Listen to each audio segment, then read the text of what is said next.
My name is kvothe, pronounced nearly the same as quote. Names are important as they tell you a great deal about the person. I have had more names than anyone has a right to. The Adim called me Madir, which depending on how it's spoken can mean the flame, the thunder, or the broken tree. The flame is obvious if you've ever seen me. I have red hair, bright. If I had been born a couple of 100 years ago, I would have probably been burned as a demon. I keep it short, but it's unruly, and left to its own devices, it sticks up and makes me look up as if I had been set afire.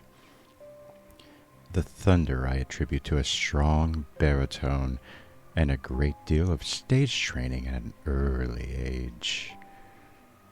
I've never thought of the broken tree as very significant, although, in retrospect, I suppose it could be considered at least partially prophetic.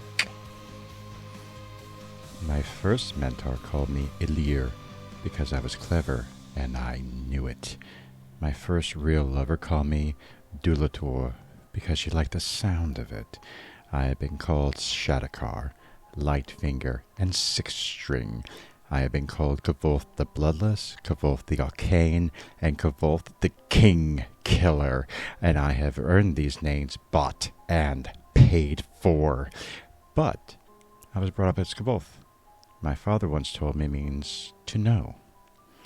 I have, of course, been called many other things, most of them uncouth, although very few unearned.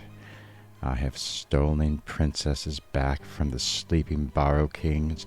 I have burned down the town of Trebon. I have spent the night with the Felurian and left with both my sanity and my life.